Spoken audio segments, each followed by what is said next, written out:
A ordem é a luz, a paz, a liberdade interior, a disponibilidade de si próprio, a força, a beleza estética e moral, o bem-estar. A ordem é o que é preciso em todas as coisas humanas, porque elimina o tumulto e organiza o equilíbrio. A ordem governa o mundo. A ordem é som e harmonia. Portanto, sigamos a ordem estabelecida.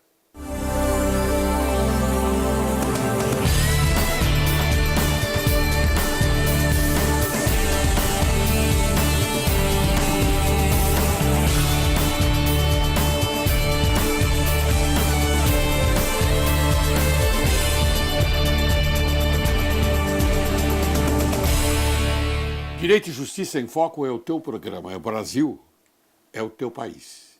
Inicio o programa de hoje com as sábias palavras de Pitágoras. Com ordem e tempo, descobre-se o segredo de tudo fazer e fazer bem.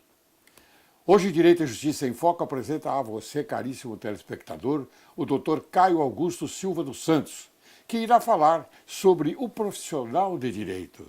Ele é advogado civilista, mestre em Direito Constitucional pela Instituição Toledo de Ensino, secretário-geral da Ordem dos Advogados do Brasil 2013 e 2018, professor de processo civil, autor de artigos jurídicos na OAB Bauru, de integrante da comissão do jovem advogado a presidente dela, de presidente da Comissão de Direitos e Prerrogativas a vice-presidente e a presidente da subseção.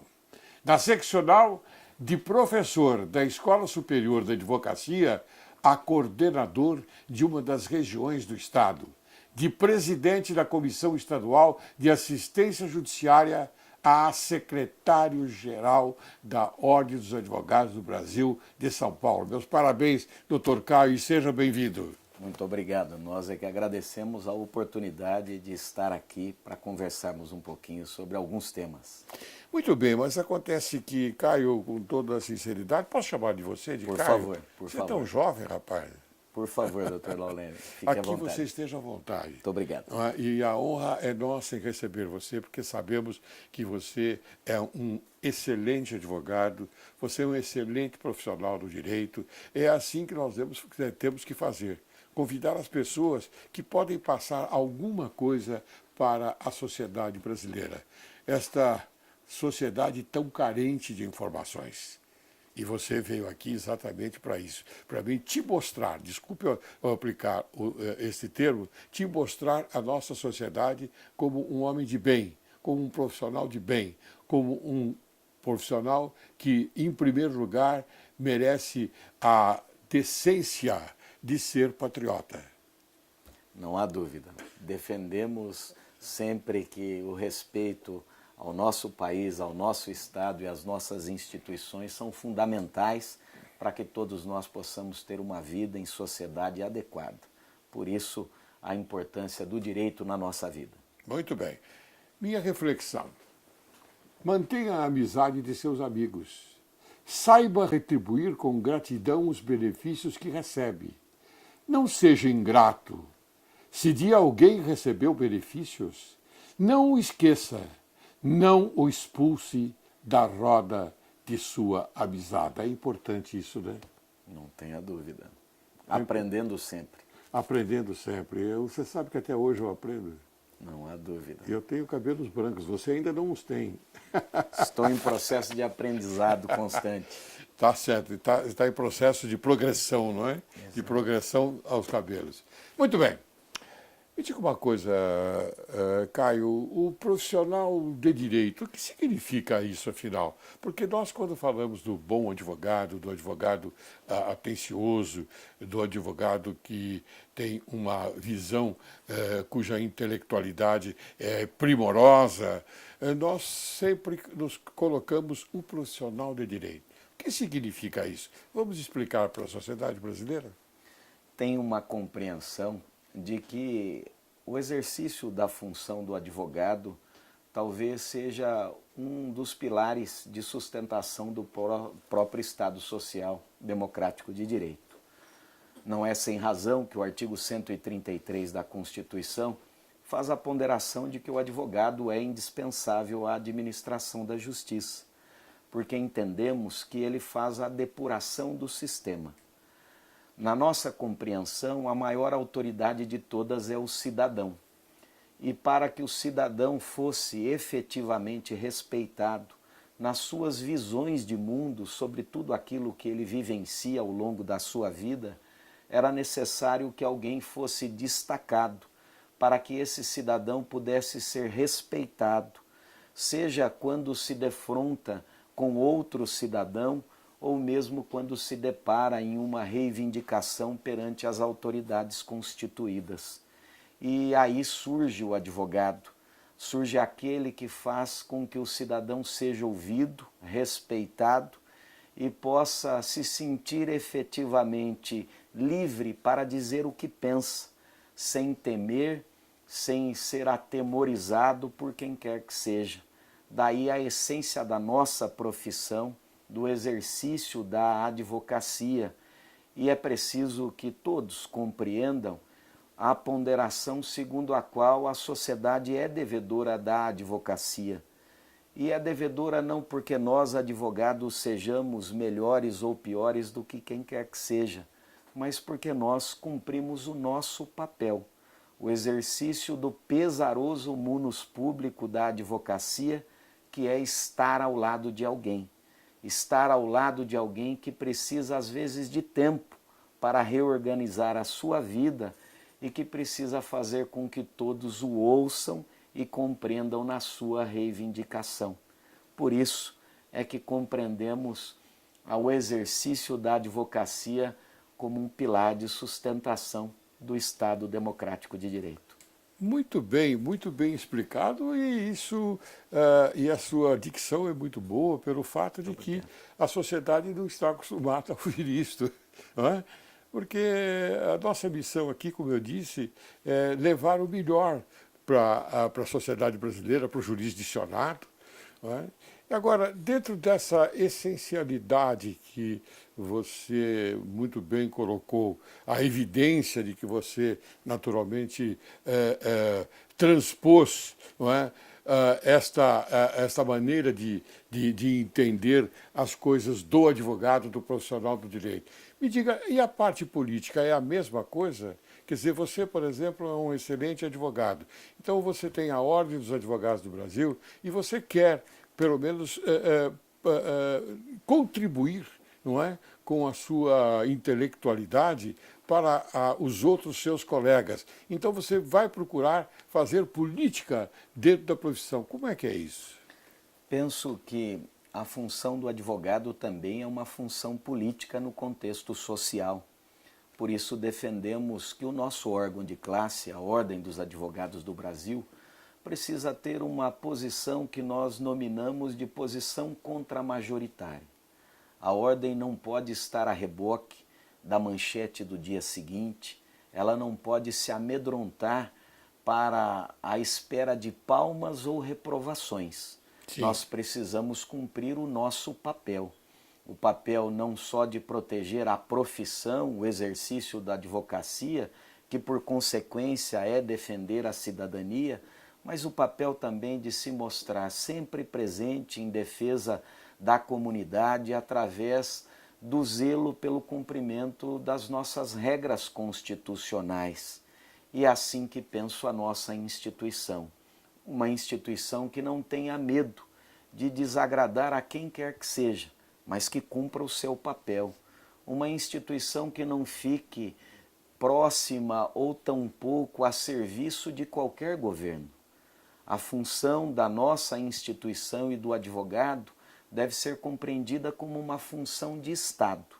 Nós deveremos sempre estar ao lado dos poderes constituídos para o cumprimento das missões outorgadas a cada um desses poderes, mas jamais podemos estar ao lado como subservientes de qualquer governo de plantão, porque a nossa função é a função de proteger o cidadão, de fazer com que as autoridades cumpram o seu papel, de permitir com que os advogados tenham todo o desprendimento e a liberdade para enfrentar o que for preciso para o cumprimento da sua função. Muito bem, você explicou de uma maneira clara. Agora, me diga uma coisa importante que eu acho nessa história toda, porque eu sou adepto à sua colocação também, não é? E quando um advogado, por exemplo, eu vou dar uma colocação prática, ele se vê à frente de uma autoridade e ele quer, naturalmente, combater aquilo que, afinal de contas, recebe como um ponto final no debate. Como é que ele faz? Ele tem que ter conhecimento. O que eu quero saber é se ele tem que ter conhecimento. Porque aquele que tem conhecimento da matéria, ele não vai perder nunca o seu status, não é? O seu status de sustentação. Não é? Como é que fica isso? Não há dúvida de que o maior patrimônio que temos é aquilo que conhecemos. O patrimônio material vem e vai na nossa vida de acordo com os acertos e desacertos que cometemos ao longo dela. Mas a nossa capacidade de compreensão, o nosso estudo, o nosso conhecimento é verdadeiramente nosso. Por isso é preciso que o profissional da advocacia e também todas as autoridades sempre zelem pelo conhecimento, pela busca do aprendizado. E costumamos compreender a função da autoridade mais como um estado de espírito do que uma insígnia que se ostenta no peito. Porque quem é autoridade é respeitada por conta do seu comportamento, do cumprimento das suas missões, e não precisa se comportar com um comportamento despótico a desrespeitar o cidadão e o próprio advogado, sim, que é um porta-voz dos direitos de cidadania. Sim. E todas as oportunidades em que nos deparamos com autoridades que de autoridade nada têm, porque a arrogância e a prepotência do seu comportamento os fazem apenas esconder atrás de uma insígnia ostentada no peito, é preciso dizer que sempre haverá um advogado para enfrentar a isso. Enfrentar com o conhecimento, na medida da lei, porque, como diria Rui Barbosa, não existe salvação fora da lei. E não há quem exerça uma absoluta força para que a legislação e as regras sejam respeitadas do que o advogado. Porque o advogado se vale dela para que o cidadão que ele representa seja respeitado na medida da lei. E compreendemos que quando as regras postas já não servem mais à sociedade, que elas sejam alteradas no campo apropriado. Mas se é fato que no jogo da vida acertamos e erramos, é fato também que nós devemos respeitar as regras do jogo. E as regras são colocadas para que nós tenhamos ordem social. Sim. E os advogados são verdadeiros defensores das regras postas, certo, para que os cidadãos não sejam subjugados por quem quer que seja. E sem retaliações das autoridades, né, doutor? Exatamente, doutor. É verdade. Aurélio. Agora, eu vou complementar com a seguinte reflexão. Conhecimento é essencial, mas há necessidade também de coragem? Muita coragem, né? Diz o ditado que a vida cobra a coragem das pessoas. A ousadia, né? Exato. A ousadia no bom sentido. Claro, claro, claro. Né? Tudo na vida é enfrentamento. Tudo na vida são vencimentos de barreiras, de etapas. E o advogado, por essência, é um corajoso. A advocacia é profissão destinada para corajosos. Sim. Porque nós sempre estamos a empunhar bandeiras defendendo as visões das pessoas sobre determinados acontecimentos. E a defesa requer não apenas obstinação, mas a coragem de enfrentar, todas as barreiras que forem necessárias para que nós sejamos ouvidos. Aliás, em um mundo democrático, é preciso saber conviver com as adversidades e também ter a coragem de enfrentar aquilo que for necessário para que todos nós tenhamos voz e vez em tudo aquilo que fazemos. Você tem razão, Caio. Eu compreendo, concordo com você, porque a democracia ela é o único elemento essencial para a busca da paz, da harmonia, não é verdade? E nós estamos vivendo esse momento. Você acha que está acontecendo um momento de transição ou nós estamos vivendo mesmo o momento da total democracia nesse país? Eu penso que ainda vivenciamos um momento de transição. A nossa democracia Sim. é razoavelmente jovem Sim. para os parâmetros mundiais, de maneira que encaro este momento que vivemos de dificuldade na quadra nacional. Talvez não tenhamos tido nenhum momento pretérito de tanta quebra de paradigmas, de tantas preocupações em torno do ambiente moral, ético, e é preciso que nós tenhamos esta liberdade de desprendimento para conversar sobre todos esses temas, porque uma democracia que se sustenta verdadeiramente, ela deve ter os pilares das garantias e direitos fundamentais, o respeito às minorias, para que nós não caiamos no descaso e não caiamos nos momentos anteriores onde a arrogância e a prepotência dominavam. Muito bem, Caio. Eu vou agora prosseguir com perguntas que, afinal de contas, você pode responder.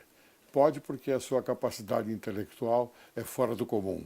Eu o cumprimento por isso. Muito obrigado. Porque raramente a gente consegue conversar com pessoas da sua qualidade.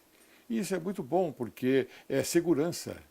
Porque eu, por exemplo, se for procurar um advogado e encontro você no meu caminho, eu vou me sentir muito seguro. Muito obrigado. Porque a sua capacidade é realmente bastante avantajada. A legislação prevê que presos condenados sofram limitações em seus direitos fundamentais, já que você tocou em direitos fundamentais. E o de que o cumprimento da pena deve ocorrer com descrição e sobriedade. Você concorda? Penso que aquele que comete os equívocos e que, portanto, merece a reprimenda prevista na lei, evidentemente tem alguns dos seus direitos fundamentais cerceados. E dentre eles é evidente a questão que envolve a sua liberdade, não apenas de locomoção, mas a liberdade de não mais participar durante determinado tempo do convívio da sociedade. E por isso penso que algumas restrições são necessárias, mas nós não podemos encarar isso como algo de limitação a esta grande conquista que é a liberdade de expressão. Sim. Talvez este seja um direito fundamental para toda a sociedade democrática que nós devemos sempre brigar com todas as nossas forças. Tudo aquilo que vier a limitar a nossa liberdade de expressão vai fazer com que a democracia seja diminuída. Não quero com isso dizer que nós não devamos ser duros em relação àqueles que, sob a roupagem da liberdade de expressão, acabam cometendo muitos danos e lesões a terceiros. Sim. Esses devem efetivamente responder pelos erros cometidos, pelo excesso desta liberdade, seja através das reprimendas civis ou penais que aí existam, mas penso que as limitações à liberdade de imprensa e as limitações à liberdade de manifestação de pensamento nunca são bem-vindas para uma sociedade que se quer ver verdadeiramente democrática. Esse é o ergasto de ordem civil, não é? quer dizer, os seus direitos todos, eles são restringidos. E está certo, porque uma pena deve ser cumprida sob essa orientação.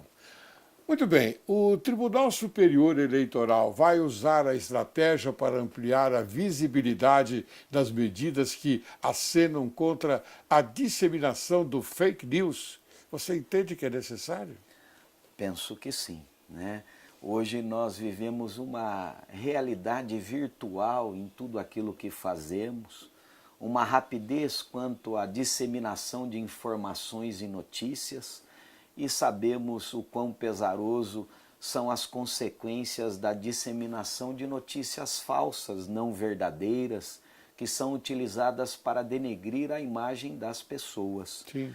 E num momento eleitoral é preciso que o Estado se aparelhe adequadamente para coibir essas notícias falsas e notícias mentirosas, para que o cidadão possa ter acesso às verdadeiras informações e, portanto, exercer o maior poder democrático de todos, que é o seu voto. Eu voto. Que todos nós temos que respeitar a escolha do cidadão. Sim. Mas é importantíssimo que o Estado se aparelhe cada vez mais para acompanhar essa rapidez no mundo virtual, encontrando medidas que, a par de coibir as notícias falsas, a disseminação dessas não-verdades, também não impliquem restrição à liberdade de expressão, conquista tão cara da nossa democracia. Muito bem colocado. Meu caro Caio, eu vou chamar um pequeno intervalo e depois nós vamos continuar com esta belíssima conversa, tá bom? Tá certo. Você aguarde, logo, logo retornaremos.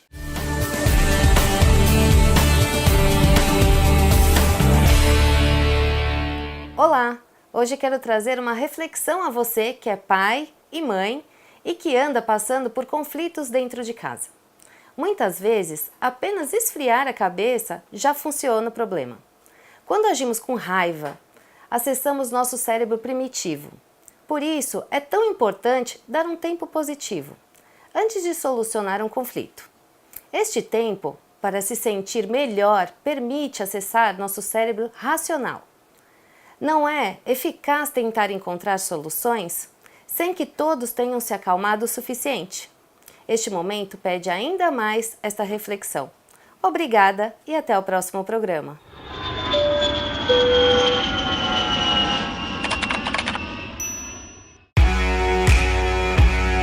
Pensou em viagem? Pensou Hebron Turismo. Escolha o seu destino, faça suas malas e deixe o restante com a Hebron Turismo. Temos experiências em promover e organizar viagens para encontro de casais,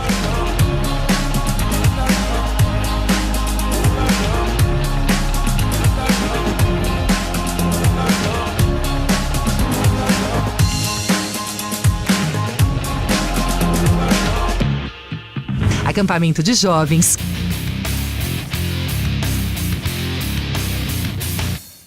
caravanas para Israel,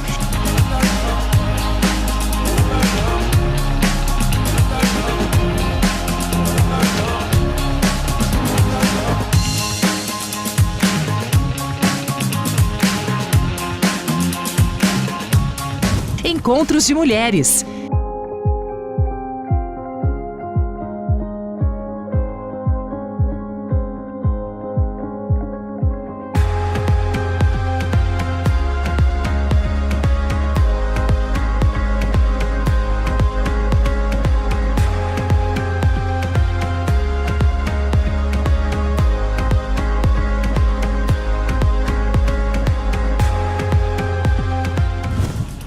organizamos a sua viagem pelo Brasil e para o mundo, onde você desejar. Emitimos passagens e reservamos hotéis para atender a sua igreja em congressos e convenções. E ainda, intercâmbio para estudo, cursos e pacotes especiais para estudos bíblicos com professores da Universidade de Jerusalém. Venha viajar com a Hebron, a sua agência de viagens. Vantagens exclusivas, roteiros especialmente montados para atender o seu perfil. Viaje tranquilo com a Hebron Turismo. Monte a viagem de acordo com o seu perfil. Será um prazer viajar com você. Hebron Turismo.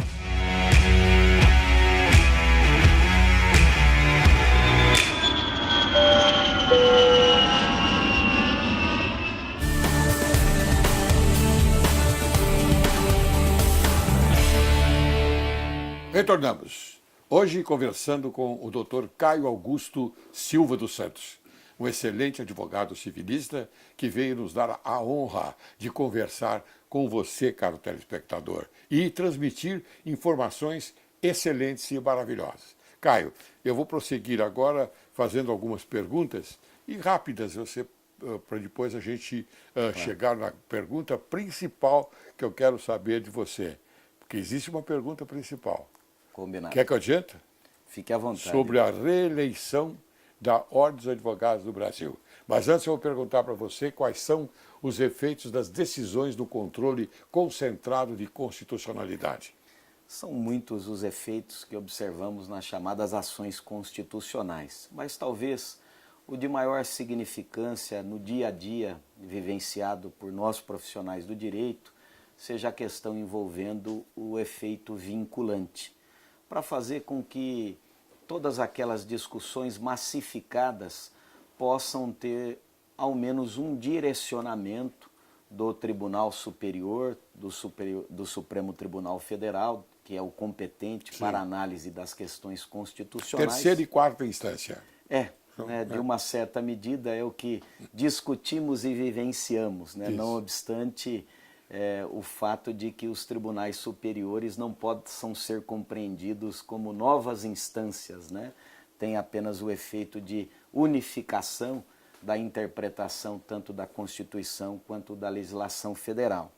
Mas penso que esse efeito vinculante é algo significativo, não apenas no dia a dia da prática do foro, com a diminuição talvez de todo aquele tempo longo, né, de acesso do cidadão do início do seu processo ao bem da vida postulado, mas também que implica talvez numa melhor eficiência do poder judiciário. Não obstante, também tenhamos as críticas no sentido de que um direcionamento do Tribunal Superior sobre determinado tema, ele não possa ser proferido com o imediatismo a suprimir os pensamentos e as discussões sobre aquilo que ainda é novo. Sim. Algo que a jurisprudência nos permite ao longo do tempo compreender muito mais com a experiência dos juízes de primeira instância, dos tribunais ordinários que julgam as causas em segunda instância, mas algo que talvez aí nos chame muito a atenção neste controle concentrado seja o efeito vinculante de impedir, portanto, de que outras instâncias do judiciário e também o próprio poder constituído, seja no ambiente do poder executivo ou legislativo, não possa mais trilhar caminhos diversos do que aquele direcionado nas ações constitucionais julgadas. Muito bem. Doutor Caio, poderia explicar a possibilidade de adoção após o falecimento do adotante, sem que esse tenha iniciado o procedimento judicial? Porque, veja, nós estamos dando uma contribuição à sociedade brasileira, porque a sociedade brasileira está um pouco afastada, porque não é um profissional do direito como você, como os demais advogados, então eles sofrem pela carência de informações. Por isso que eu fiz essa pergunta a você. Penso que o ponto central disso é a grande discussão entre a realidade da paternidade, né, e maternidade. Né? Diz o ditado popular que pai é quem cria e não aquele que evidentemente tem a identidade biológica. Durante muito tempo houve uma sobreposição desta verdade biológica sobre a verdade socioafetiva. E quando a teoria da desbiologização da paternidade começou a ganhar muito corpo, algumas discussões surgiram em torno disso, até mesmo no ambiente da adoção. Sim. Tentando responder à pergunta, será que aquele que viveu proximamente a alguém durante muitos anos, sendo tratado como filho identificado como filho, não poderia, mesmo após o falecimento desses que se comportaram como seus pais, tentar, junto ao Poder Judiciário, reconhecer a sua condição de filho? E hoje nós encontramos algumas manifestações dos nossos tribunais, inclusive do Superior Tribunal de Justiça, permitindo esse tipo de postulação. Algo que vai um pouco mais adiante Sim. do que aquela previsão legal da possibilidade de término de um processo de adoção que foi iniciado em vida pelos pretensos pais, aqueles que pretendem afigurar nessa condição e que tenham falecido no curso do processo.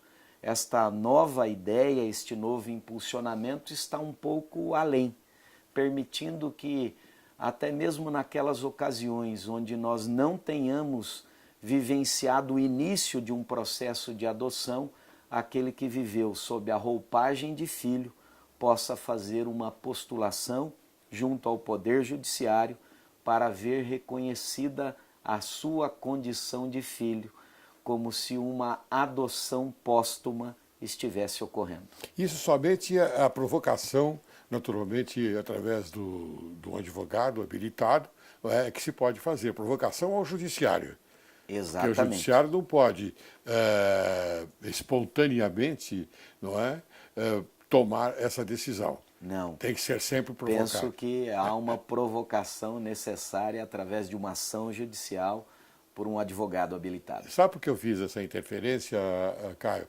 Pelo seguinte, porque às vezes a gente conversa com as pessoas, amigos que não têm, que estão distanciados da nossa profissão, não é? Eles dizem, mas por que o judiciário não faz isso? Porque não pode. Exatamente. Tem que ser provocado. Exatamente. Não é verdade? Muito bem. Explica os apontamentos sobre a aceleração do Programa Nacional de Ensino aos Superdotados.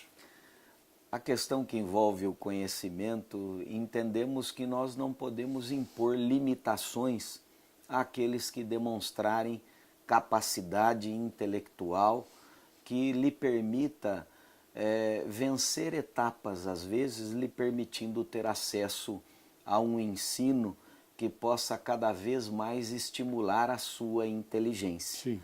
Hoje o sistema faz uma adequação de idade, uma adequação que faz com que cada um de nós cumpramos etapas durante o ensino.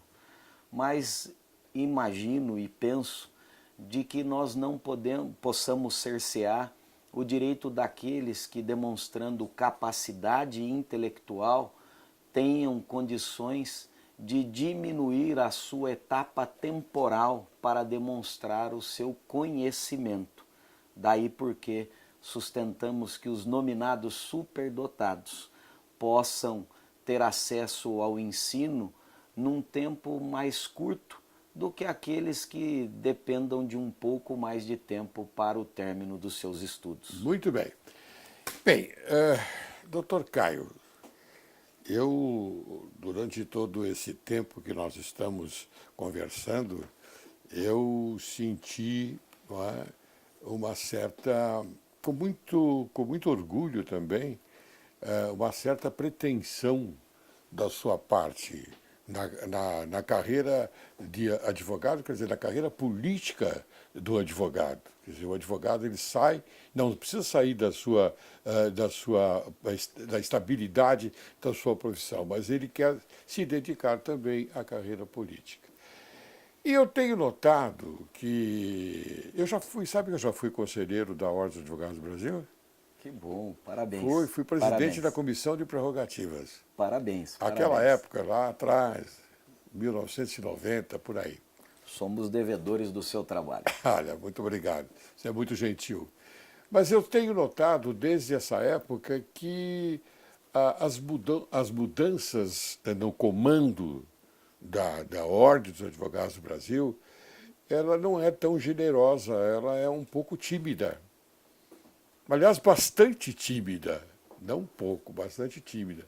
Quer dizer que não se renova o quadro, não é, da direção da Ordem dos Advogados do Brasil constantemente. Aí vai a minha pergunta. Você tem alguma bandeira defendida em relação à reeleição da Ordem dos Advogados do Brasil, secção de São Paulo, pelo menos? Penso que a oxigenação em todos os espaços de comando e poder são sempre importantes para que nós possamos corrigir eventuais rumos que não estejam adequados. Às vezes tropeçamos no erro cometido e não conseguimos identificá-lo. Sim. Por isso a oxigenação se faz muito importante. E no ambiente de uma seccional da Ordem dos Advogados do Brasil, por exemplo, na OAB São Paulo, defendo que é fundamental que nós façamos esta renovação. A reeleição não tem se mostrado muito boa para a advocacia no contexto da OAB São Paulo, não permitindo com que nós possamos dar oportunidade à advocacia e aos advogados de fazerem parte efetiva de uma administração. Defendemos que advogados, homens e mulheres, jovens e mais experientes, possam fazer parte da administração da nossa seccional. Daí porque defendemos que a reeleição ela não é boa para a nossa seccional. A renovação das oportunidades é fundamental para que a advocacia cresça e, por consequência, para que o cidadão seja cada vez mais respeitado. Hoje, nos apresentamos como candidatos para as eleições da OAB São Paulo. Ótimo, muito bom. Que ocorrerão no próximo dia 29 de novembro. Muito bem. E uma das bandeiras que empunharemos é o compromisso com a não reeleição, porque entendemos que num grupo grande de trabalho sempre haverão nomes importantes e até mesmo daqueles que vêm agregar no contexto de uma administração que podem contribuir muito com a advocacia.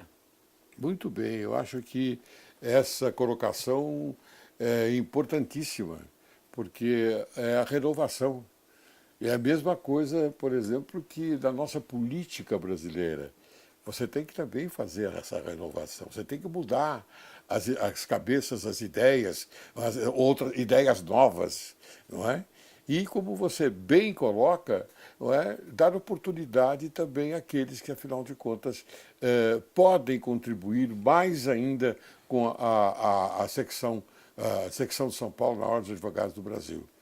Então eu acho que para mim é muito importante. Eu gostaria que você tivesse sucesso nessa sua empreitada. Eu faço votos que você receba um retorno promissor e faço questão de estar na sua posse. Muito obrigado. Deus permita que consigamos ser exitosos e para que esse êxito ocorra é necessário contarmos com o voto de cada um dos colegas advogados e advogadas. Muito bem. Costumo dizer que cada um de nós fará a diferença. O que quisermos que aconteça, acontecerá. Óbvio. E a nossa proposta é a proposta de fazer com que todos, os colegas advogados, se sintam representados. Uma união entre homens e mulheres, entre jovens e mais experientes, para que de uma maneira plural nós possamos construir uma OAB cada vez melhor. Oxalá, oxalá. Meu caro, eu já estou terminando o programa. Lamentavelmente, a conversa está muito boa. Então eu queria fazer a você a entrega de um presentinho do programa Direito e Justiça em Foco. É um livro que eu traduzi do italiano para o português, O Crime Complexo, de Silvio Ranieri. Então faço a entrega a você. Muito obrigado pelo presente. Que isso, você. Muito obrigado, doutor Laércio. Mas eu vou te pedir mais alguma coisa. Claro. Suas considerações finais. Quero agradecer a oportunidade de estarmos conversando sobre esses temas importantes de direito e também a oportunidade de falar um pouco sobre as eleições da OAB que ocorrerão no dia 29. porque penso que é através deste diálogo, desta conversa franca e aberta, que nós podemos construir caminhos mais adequados para que o advogado e a advocacia seja respeitada como credora que é da sociedade brasileira. É preciso dizer, querido Dr. Laércio, que é chegado o tempo de que a advocacia pede passagem e exige respeito. Ela pede passagem porque é ela que impunha a bandeira de defesa dos direitos de cidadania. E ela exige respeito, porque é ela que vai fazer com que o sistema seja depurado e com que o Estado democrático de direito esteja cada vez mais presente no nosso dia a dia, porque é a advocacia que fará com que o cidadão tenha voz e seja respeitado. Muito bem, doutor. Tomara que a gente tenha essa satisfação, né, de vê-lo, eu não sei qual é o seu cargo, mas acho que é presidente, né? Estamos nessa disputa como candidatos a presidente da OAB São Paulo. Muito bem, muito bem, muito bem. Bem, doutor, eu te agradeço bastante a sua vinda aqui no programa Direito à Justiça em Foco. Você conseguiu estabelecer uma quantidade de qualidade. Eu já aplico quantidade de qualidade porque a gente percebe que a sua qualificação é excelente. Portanto, meus cumprimentos. Encerro o programa de hoje com as palavras de Jaime Bolnes. Onde há ordem, onde há combinação, há uma causa que ordena e combina. O acaso não existe. Quero agradecer mais uma vez a presença do Dr. Caio Augusto Silva dos Santos, que apresentou para o nosso conhecimento assuntos sobre o profissional do direito. Espera-se que a conversa de hoje tenha a força e a energia do universo no sentido de aproximar a sociedade brasileira com o objetivo de raciocinar sobre o tema hoje apresentado. Significa alimentar e conservar, sempre vivo no coração humano, o lume sagrado da honra, da independência, da magnanimidade, do patriotismo e da consciência pública, preservando os sentimentos de direito e de justiça. Dr. Caio, muito obrigado. Vamos fazer uma cadeia de união. Combinado. Muito obrigado, Dr. Laércio.